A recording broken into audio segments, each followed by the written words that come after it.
Hello, welcome back. My name is Dr. George Mochocki. This is Sports Marketing 105, Sports Marketing. We're going to get right to it. Chapter 9, Promotion and Concept. Make sure you read the book, look at the author's personal YouTubes on the subject matter. Look at all the links that are provided. That's how you learn in sports marketing, any marketing. See what other competitors or the main brand names that you're benchmarking against are utilizing and how they market, and how could I take a combination of one or two or come out simply completely out of the box. Remember, as a marketer or sports marketing, people say you got to be creative. When I look at creative, you may not be artistic. That be from my art department or my AutoCAD department, so that's some of the or the graphic works department, for lack of a better word. But I have the concept. I could put the concept. Today we're going to be talking about promotions. And what are promotions? Basically, when you've taken any kind of speech class and they say you got to take a persuasive speech, you got to do a persuasive speech, how do I convince somebody to think my way, or at least try something that they may not be willing to try? I mean, something that's not harmful, but try this new food. Oh no, I don't like this kind. That's like I am. You know what I mean? What makes me try something? That's persuasive speech. Persuasive speech is basically the same thing as promotion. How do I nudge that individual to try my product? Doesn't mean he's going to be a long time or she's going to be a long time customer, but I think they will once they see the benefits and the value of the product. And that's where when we talk later on about integrated marketing, is marketing is the heart. What is my message? And then the rest of them, PR, advertising, promotions, everything else, gets me into the store so I could deliver the whole message to that individual, or what we call integrated marketing. So they hear, hey, this product is good. Here's something for you to try it, so it's risk-free, for lack of better words. Get a free sample, come on in here. And then the salesperson, oh, we look at you, and they reinforce everything that you've learned in a psychology class for rewards and reinforcement and stimuli, which stimulates individuals. Basically, that's why. So if I'm looking at this, a lot of that is actual feeling, but a lot of marketing is perception. Do I think this product makes me look better? Do I think this? All right, so this is what this. And so now, that's for marketing. When I take you, you take me for marketing, or you have some marketing class. Now we're taking those same concepts and we're going into the sports. Sports is an entertainment section. Those of you, all right. So as a refresher, so it's marketing but focusing on entertainment. Now, how do I motivate them to use my product or watch my product to release stress, or watch my product to escape reality, or watch my product to become that I am part of that. I am that, for lack of better words, that quarterback throwing that pass. I am that goalie that saves the ball. You know what I mean? In my mind, I could envision myself, or I'm a participant. A participant wants to play the sport, and he or she's looking at this also as a spectator, but to seeing how they move. To seeing what they do. Look at the plays they did. How did they do this? How did they overcame their opposition, the other team? Was it defensive? All right. Do you see what I'm talking about? What were they playing, or was it already playing offensive, or it's a good combination, it's the right mixture? Do you see what I mean? So but all that motivates me to watch the game. Or if I'm someone that's trying to improve something, I say, man, look at this crappy team, man. Jeez, I could really get them up there. Give them some nice uniforms, clean shave them, tell them to say a few nice words, and bring them out there, and I get the public sympathy, and all of a sudden I start building up the brand name. I'm a marketer. All right, so let's look at let's go into this. We're going to identify promotional mix, communication process. That's what I'm doing right now with you. Credibility of the message. Usually, if you got a good product, it's easier to sell than something that's questionable. But sometimes you have a good product, but people don't see the value of that product at that time. They don't see a need, so you have to create that need for them in their mind. Oh, you really need this, okay? Ambush marketing, we'll talk about that. That's it's legal, but it's kind of is it unethical? There's a question of that. Effective marketing message. How do I make the message? Don't make it too long. Make it for them to remember. A jingle that ties into the message. You got a nice jingle, can't remember the company or the product you're selling. It's wasted. Make your money on the jingle then. Making media decisions, okay, which ones to use, and promotional plan and integrated marketing communication. This is basically what I started off this whole thing. So marketing is marketing is the heart. That's my message. Is it awareness? Is it product quality? Is it something to do? You know, remember? And all the other ones are basically our stimuli, for lack of better words, to bring that message in, so it becomes a reality. And somebody at the end goal is that they do purchase my product or service. Okay, so let's identify the marketing mix. Okay, so I've got this here.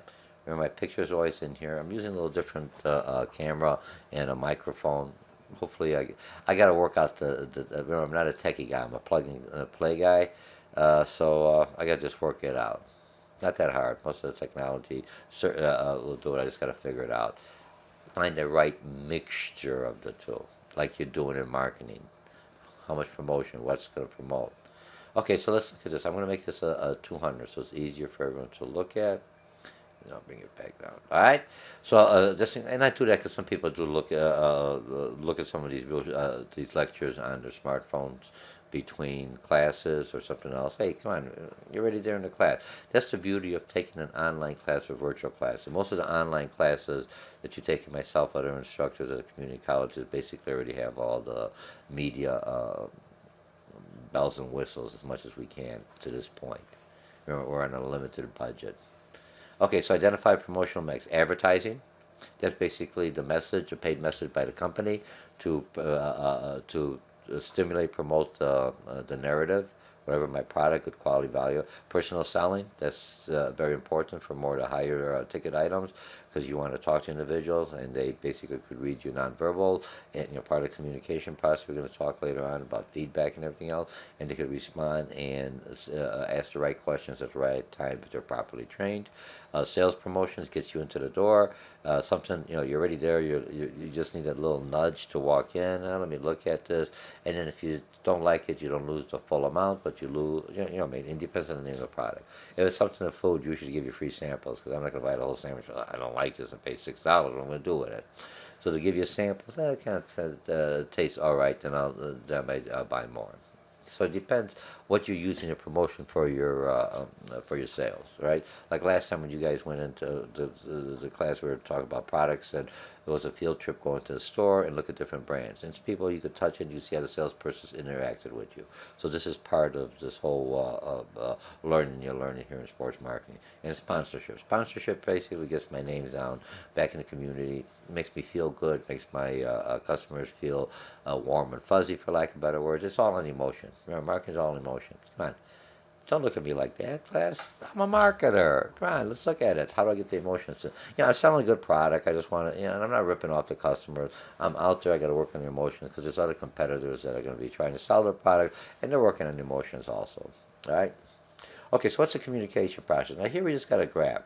So if I'm looking at the sender, sends, and code, so you have to make sure, and the sender is your customer, especially if you're doing like social media like this, you've got the book. So you say, what did Dr. George mean by that? Ambush. I could look it up and I get the information more from the chapter readings, or I could go to the publisher's site and look at his I think, his videos, if I'm mistaken. I got to make sure. I wasn't sure if it was his and hers. I think they're two brothers, if I'm mistaken on that one. All right? And then the message got to be clear, short, right to the point. Don't BS them too much. I'm not trying to sell them a book.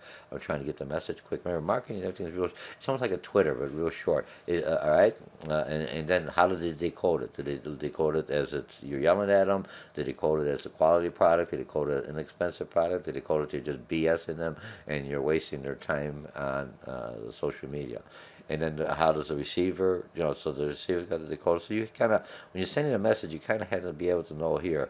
Now this noise, all this, I get static on my phone, I get someone yelling in the air, I get everything else. All this here is basically always affecting my message, either I'm electronic or anything else. When I'm surfing the net and I got 3 seconds, I'm over trying to turn it off, all right? And then the feedback. So face-to-face, I could pick up all these cues and make my adjustments to the message, and my delivery process could take care of those bumps quickly. Where I'm doing like this, I'm talking, I don't know if you listen to me, I don't know if I'm boring, I don't know if I upset you, I'm always apologizing or disclaimer. Come on, what the heck, I could upset anybody. To me, I'm not doing it on purpose, all right? So if I do something like that, please forgive me.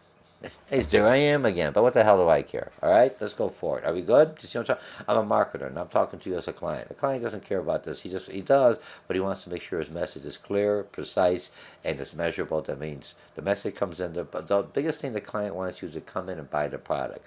And some of the products, the higher ticket, I got to bring him in or her in with the promotion, that incentive, so they're kind of on that selling the thing, and the salesperson makes the closure, reads all these things in here, communicates, and makes gives them the facts and the values. All right. Okay. So credibility of the message source matched up to hypothesis between the endorser, image, and the promoter. Remember we talked about brands. That's what you did yesterday. You talked about some of the salespeople with those who went on the field trip in my class.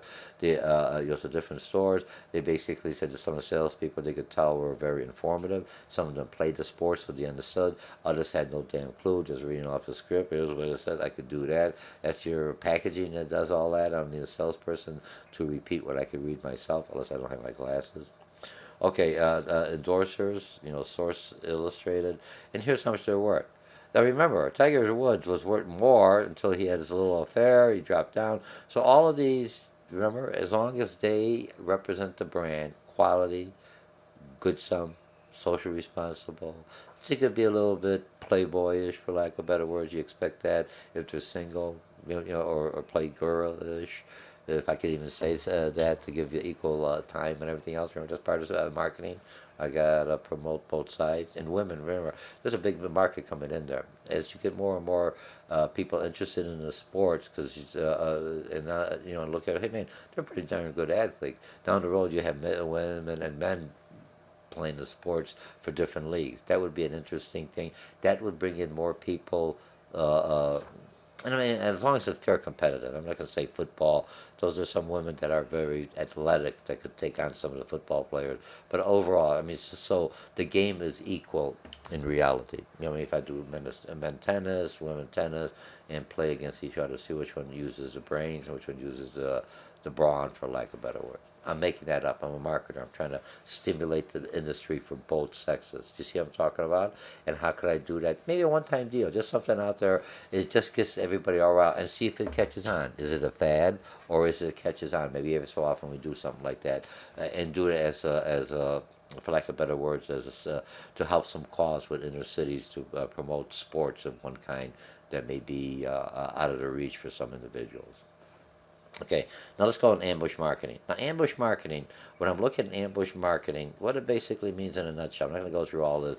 It means that here's the Olympics, and the Olympics are out there, but it just so happens, I didn't know the Olympics were going to be selected, but it happens I already have a sign there, or I buy a sign there, and I put my sign up there. I don't use the Olympic logo because I'm not authorized, because I didn't give any money to the Olympics, but what I do, I say I support the Olympics. I didn't pay nothing but for the sign, maybe $10,000. Because in a good area, a lot of traffic. Where it would have cost me maybe a $500,000 if I had to get the logo and everything else because of the size of my business. People coming by, do you see the sign? Go Olympians or whatever, go USA, whatever you want to say up there. But it doesn't have the Olympic logo on there. I don't look at the logo. I'm just saying, oh, geez, you must support Olympics. I'm going to buy their products. What am I doing? Guess what they call ambush marketing? They're taking advantage of a situation, ambushing it, or jumping on. Somebody gets hurt, and all of a sudden, they had one thing where somebody, the two ladies were kept hostage or everything for a long time. She ran out, and the guy was eating a Big Mac or something, or a burger, McDonald's, and they came to him, blah blah blah. Long story short, McDonald's could have jumped on that. Hey, look, one of the rescuers, he's a good, healthy or a sound citizen eating one of our burgers, and this represents the customers who eat McDonald's or Burger King, whatever it is.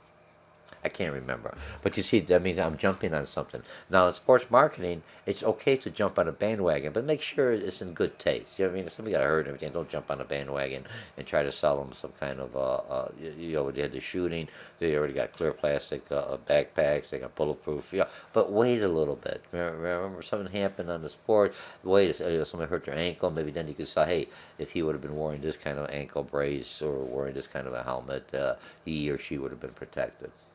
or has a higher chance of seeing what the impact is. Do you see what I'm talking about? So don't jump on it, but don't wait too long.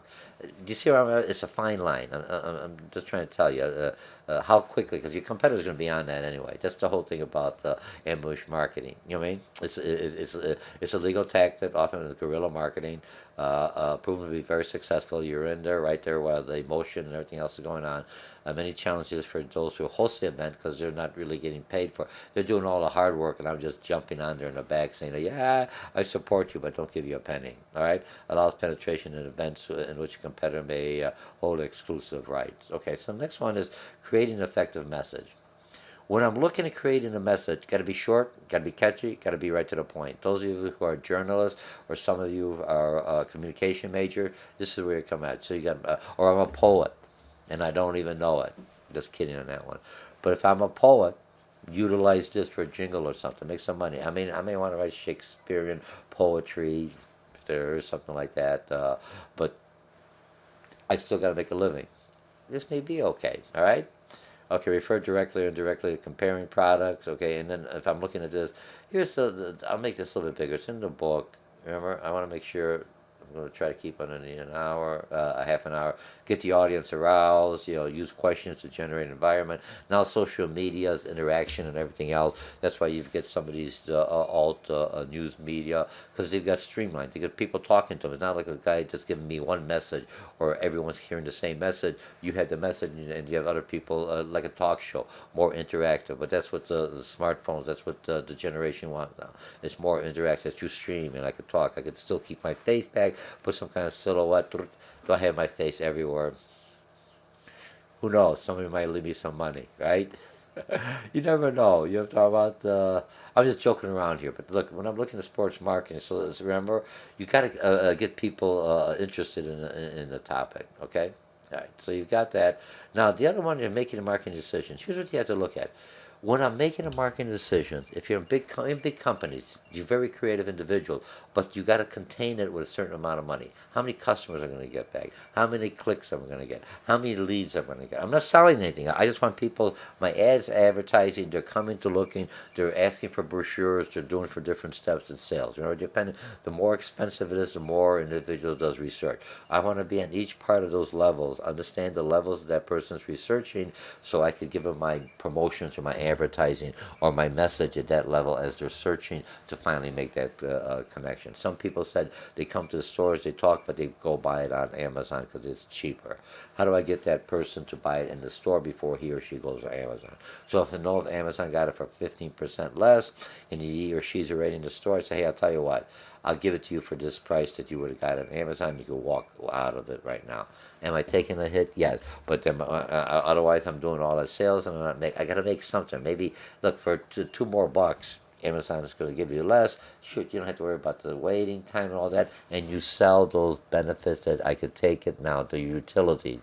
I could take the product home now. I don't have to wait 2 weeks to see if I like it or not. I got it right in stock. Let's go do this. All right? Flexible media, right? Which media, so I could use the message in different platforms, ability to reach high specified defined, lifespan of the media, how long, a newspaper throw it away, magazine has longer life, it's a heavier quality, everything else, and after I read the magazine, I leave it in my office, so it has readership. It may be targeted to me, but other people indirectly are looking at it. So your ads got to be technical, but not that technical, depending if you have those reread individuals that a lot of offices have. Nature of the sports product promoted, make sure who you're targeting. That's who you have it. You're targeting Johnny or Susie in the high school for a new helmet that records concussion or absorbs the shocks automatically, so it's a very limited impact on the head. Man, I could sell that to households, mothers' magazines, all that. They'll love it because the kids want to play the sports. They like the sports. It's why the parents are looking at long-term injuries, where the kids want to be cool and everything else with the parents or like the people that see on TV. All right, selecting the most effective. I mean, that's the ethical. That's the more. You got to be social responsible. Come on. Selecting the most effective advertising link to your customers who you're trying to adjust. And it can be different links to different markets. Remember, I got my spectators, my participants, my younger, my women, my my once in a while churchgoers that I may, if I use that example, you get the holidays coming up. That's the only time they ever come to the services, so they try to give a bigger offering. So I make some. It's cash coming in. I'm a business person. Even a place of religion, the business. How do I bring them in? I may have an activity, a sports activity, a soccer thing for the church, or for the school, for the synagogue, for the mosque. Doesn't make a difference. I bring people in if it works with the culture, and it brings the younger people in and the older people in. Something that I could bring the congregation together and still make some money that helps the congregation help my cause.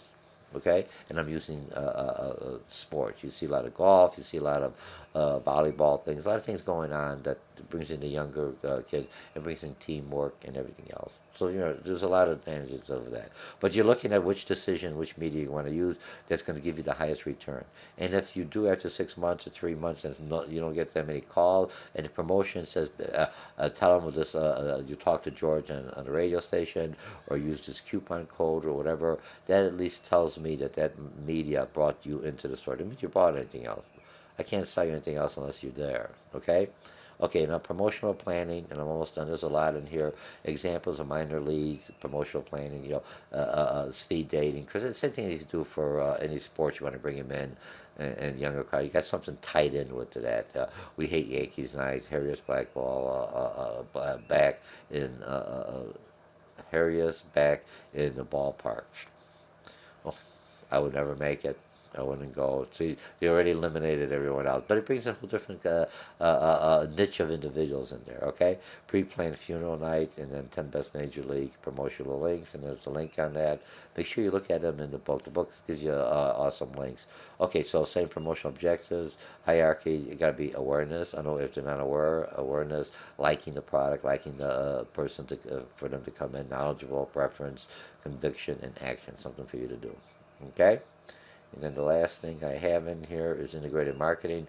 As I talk with integrated marketing, and here's there was supposed to be all for one and one for all. Okay. When a sports organization carefully integrates all parts of the marketing mix, your public relations, your agent, right? So I have my marketing. Here's how it works. Integrated marketing. It's the heart. Think of a heart. Beats everything else. Blood keeps everything going. So here's the heart. What's the message for the market? Awareness. Let's say awareness, or quality, a new product, or new store location, whatever. That's my message. My promotion, my advertising is my paid communication going out there. I got billboards, signed, radio, everything else, right? They're paid to say George's hot dog stand is opened up. My PR is talking to the mayor when I open up. I want you to stop by and try my hot dog. That hits the news. I don't have to pay for that, but I don't control the message. Okay, and then my promotion is, my ads go out there. My message: take this coupon, you get this. I get a discount if I buy the product, or I get a free flash drive. Or who am I trying to get? The students. So, give a free flash drive to be flooded with students coming to your classroom, into your if you're selling a bookstore or something else, and they'll look around, they may buy something else, right? Because they feel bad. I just want this. You got to buy at least $5 worth of something, so you at least offset them. Your whole thing is bringing them in, and the $5 they buy offset what you pay for 5 cents or 10 cents for the flash drive, and that's part of your promotional campaign. And you brought them in, and now they saw the store, they got the flash drive, got your bookstore name on there, and they're always seeing it every time they're using it. I got this flash drive from the door. Let me go in there and check it out. You see how that works? So, it's all integrated in one message. And when they come in, oh, did you get my ads, or did you see my ads? Where did you find out about us? Oh, you've got the coupon. Oh, perfect. Here's the item. Maybe you want to do an upsell, or maybe you want to bring them in. We also carry this product. If you're already buying the bat, we got the best baseballs, so they go with this. We got the gloves, so everything else that we're talking, the goggles, everything else. All right. So that's it. We finished this. Whew, there was a pretty good chapter here. I mean, there was a lot interesting. Remember, this is part of marketing. For some of you, this is the first marketing class you've taken. So just a quick overview. For other of you, it's just looking at what you've taken, and I am reinforcing concepts that you had before. And remember, so promotion is how do I persuade someone to look at my product. Where the heck? Expand, bring it down to level 1, and see if I bring this over. Come in like this. All right, and then I'm going to close it off, and I think we've covered everything else. 150. And I should be all right. So we covered the communication process. And remember, your salespeople should be informative. They should be knowledgeable. We did that with my class. You did that last week. when you went on the products and you talked about it, and a lot of you connected real well with the salesperson, or you could tell the salesperson didn't have a clue. So all this ties in. This is marketing promotion. How do I get people to at least come to my store so I can at least sell the products or inform them so they could come back. And remember, there's a process. Try not to let them go to Amazon. Try to catch them right there, close the sale there. So you have to have this one thing in your bag of sales. For those of you who are actually managers and looking at this course, I got them in there and they're going to Amazon. They got all the information.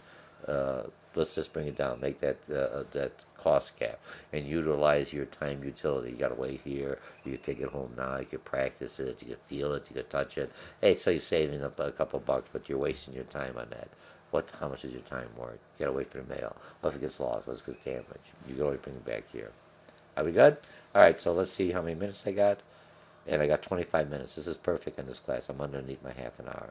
So, all right, we're doing good, and I'll see you in the next thing. Next chapter 10. I think it's like 14 chapters in here, so we're doing pretty good. And I'm updating all my recording. So whether you're taking me in an online class or face-to-face, I use it as a supplement, or sometimes if your instructor utilizes the same lecture, because you're utilizing the same book, this is just a quick overview. So if you can't get a note taker, or if you want a refresher, it's out there. I'm not. It's all for education, for learning. Thank you very much. Bye.